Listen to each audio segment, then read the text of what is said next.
కూటమి ప్రభుత్వం వేట విరామ సమయంలో ఇచ్చే మత్స్యకార సేవలో భృతిని 10,000 నుంచి 20,000 రూపాయలకు పెంచడం తెలిసిందే. ఆ మొత్తం మత్స్యకారుల బ్యాంకు ఖాతాలలో జమ అయ్యింది. ఈ నేపథ్యంలో కాకినాడ జిల్లా భాగ్యనగరం మత్స్యకారులు ముఖ్యమంత్రి చంద్రబాబుకు వినూత్న తరహాలో కృతజ్ఞతలు తెలిపారు. కాకినాడ సిటీ ఎమ్మెల్యే కొండబాబు కూడా మత్స్యకారు సామాజిక వర్గానికి చెందిన వారే కావడంతో ఈ రోజు ఆయన మత్స్యకారులతో కలిసి బోట్ల మీద ర్యాలీలో పాల్గొన్నారు. బోట్లలో తెలుగుదేశం జెండాలు, చంద్రబాబు ఫోటోలు పెట్టి ఏటిమొగ నుంచి జగన్నాథపురం వంతెన వరకు ర్యాలీ నిర్వహించారు. ఎమ్మెల్యే మీడియాతో మాట్లాడుతూ చంద్రబాబు మత్స్యకారుల పక్షపాతి అని తెలిపారు. తాము మత్స్యకారులం కాబట్టి ఈ విధంగా కృతజ్ఞత చాటుకున్నామని అన్నారు.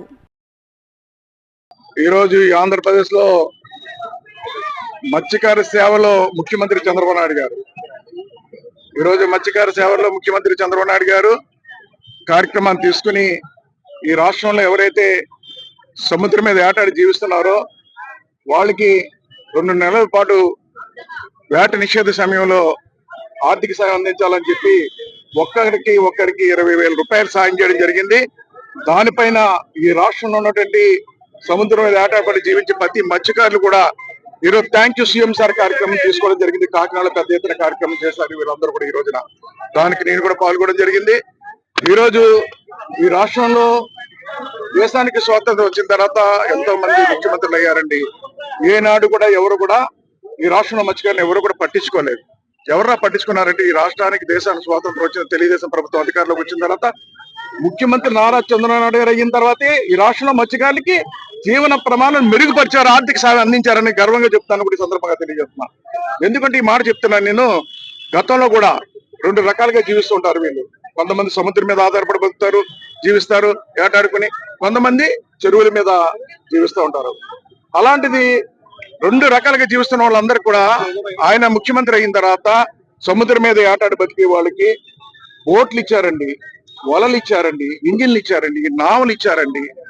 అన్ని రకాలుగా ఆర్థిక సాయం చేసి బలపరిచారు. పూర్వం ఎవరైనా చనిపోతే ఇన్సూరెన్స్ కూడా ఉండేది కాదు. మొట్టమొదటి 96 తుఫాన్లో చనిపోతే ఆంధ్రప్రదేశ్ లో మొట్టమొదటిగా మత్స్యకారులు చనిపోతే ఇన్సూరెన్స్ ₹1,00,000 ఇచ్చిన వ్యక్తి చంద్రబాబు నాయుడు గారు. ఆ విధంగా సాయం చేశారు. అలాగే చెరువుల మీద ఆధారపడి బతికే వాళ్ళు కూడా చెరువుల మీద చేప పిల్లలు లేకపోతే చేప పిల్లలు ఇచ్చారు ఆయన. ఆ చేప పిల్లలు పెరిగిన తర్వాత మళ్ళీ అవి పట్టుకోవడానికి వలలు ఇచ్చేవారు ఆయన. వలలు ఇవ్వడం కాదు, మళ్ళీ అవి పట్టుకెళ్ళి అమ్ముకోవాలంటే ఐస్ బాక్స్ ఉండాలి, నిల్వ చేసుకోవాలంటే ఐస్ బాక్స్లు ఇచ్చేవాడు. దూరం పట్టుకెళ్లాలంటే మార్కెట్లకి నోపట్లు ఇచ్చారు, వ్యాన్లు ఇచ్చారు. ఆ విధంగా సముద్రం మీద ఆధారపడి బతికే వాళ్ళకి జీవన ప్రమాణాలు మెరుగుపరిచారు. చెరువుల మీద ఆధారపడే వాళ్ళకి జీవన ప్రమాణాలు మెరుగుపరిచారు.